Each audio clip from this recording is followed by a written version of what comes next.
The crisis of scarcity. In business, startups, and project management, we constantly face one issue: resource constraints. We start with what we have, often plain water, and must deliver an impressive result. But what happens when resources run out? Today's story, The Wedding at Cana, is a superb lesson in crisis innovation. It teaches us the core lesson: true creativity is not just about solving a problem, but about transforming what's available into a surprising, premium solution. Constraints and transformation. At a wedding, the wine ran out, a public failure and shame for the host. The crisis occurred because basic resources were depleted. Water represents available resources: basic, inexpensive, and abundant materials. Raw materials, time, basic labor. This is your limited starting point. Wine represents the desired solution, the final result, the finished product, the premium service. Stone jars represent the existing system, processes, infrastructure, fixed assets that you must use. They contained water, the basic, but they are used to hold wine, the premium. Jesus asked the servants to fill the 6 stone jars with water, about 120 to 180 gallons, and take it to the master of the banquet. The extraordinary transformation. The water didn't just become wine, it became the best wine, a premium upgrade that far exceeded the master of the banquet's expectations. Elevating to premium value. This lesson is not just about problem solving, running out of wine, but about transformational innovation. Abundance mindset. Instead of complaining about scarcity, no wine, the transformation focused on fully utilizing what was available, plain water, and converting it into extremely high value.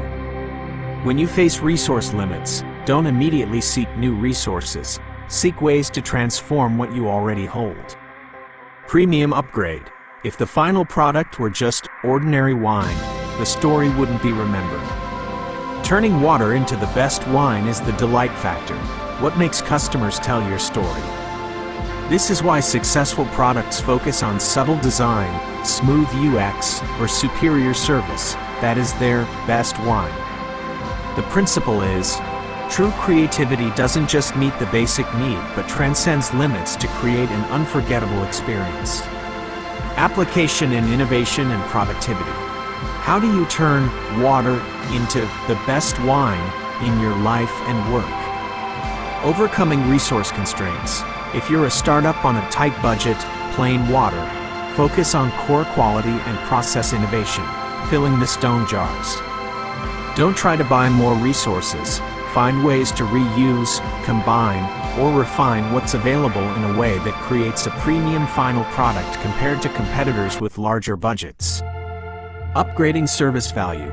In customer service, water is solving the problem. The best wine is solving the problem in a personalized, fast way, and with an attitude that makes the customer smile, the delight factor. Personal productivity. Water is your spare time. The best wine is using that time to learn a high-value skill or create a quality product instead of passively consuming content. Don't waste your water. The spilled ointment, purposeful waste and superior customer experience. The trap of pragmatism. In business and life, we are often obsessed with a scarcity mindset, always asking, is this necessary? Or, is this efficient? We believe that generous spending on non-essentials is wasteful. But what happens when that very waste becomes the action that creates the greatest value and connection? Today's story, The Anointing at Bethany, challenges this thinking.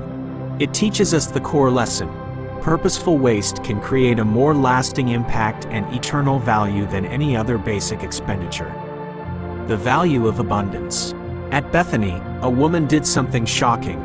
She brought a flask of very expensive pure nard ointment, worth 300 denarii, equivalent to a year's wages for a laborer, and broke the flask to anoint Jesus' head and feet. This act was the height of extravagance.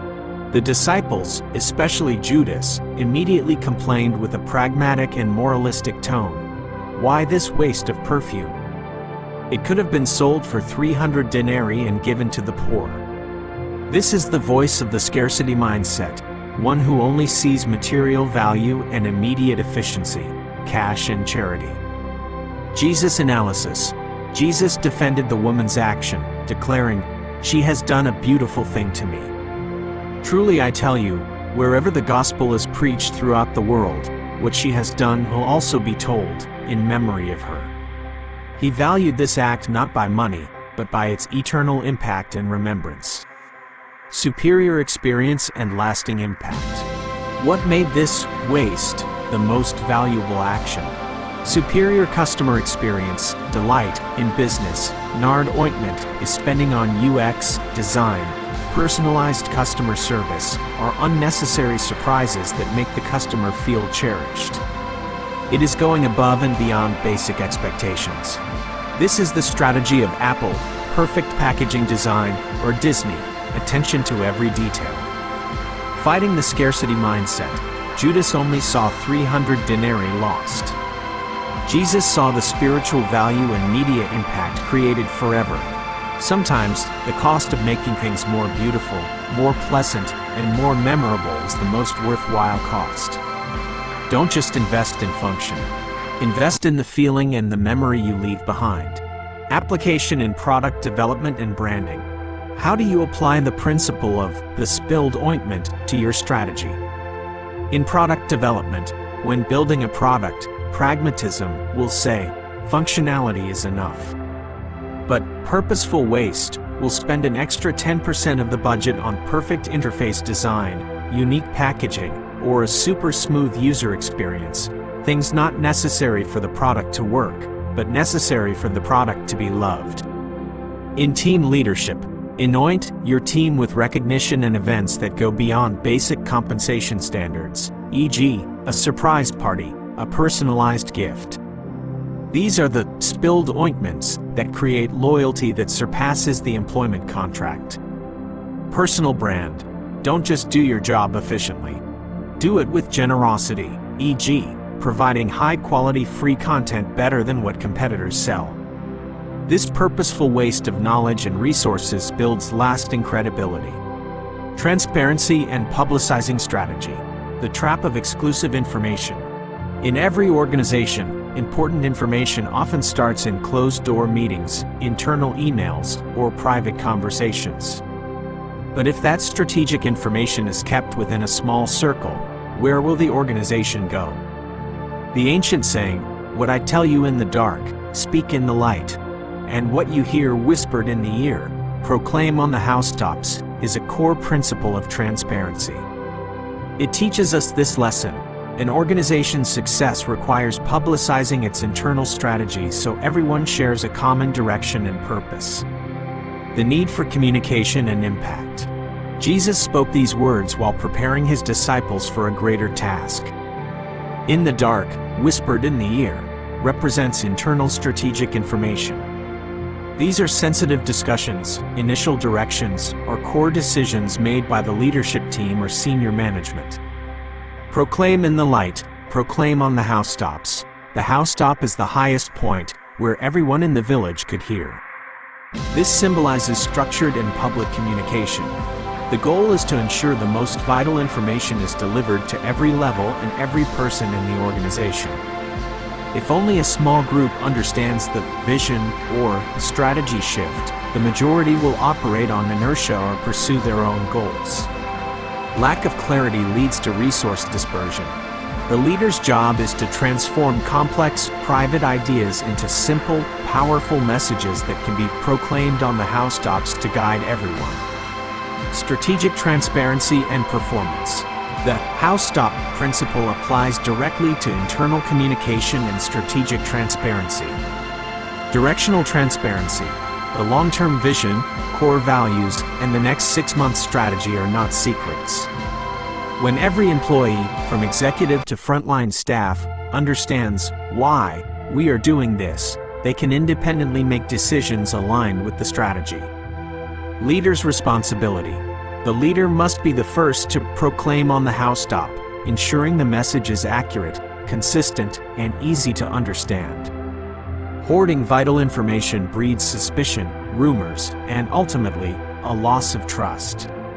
The lesson is, the clarity of the strategy is the leader's responsibility, not the employee's burden. Application in organization and personal development. How can you apply the principle of the man on the housetop?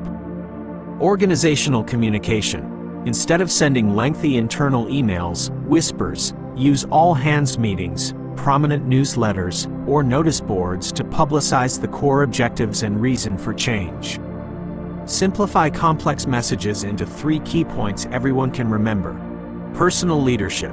When setting a personal goal, e.g., launching a startup, learning a new skill, proclaim it on the housetop, share it publicly with friends, colleagues. Goal transparency creates external accountability and makes it harder for you to quit. Overcoming fear. Transparency requires courage. You must accept that when a message goes public, it will be questioned and criticized. But criticism from someone who sees the path is still better than blind compliance from someone who doesn't know the purpose.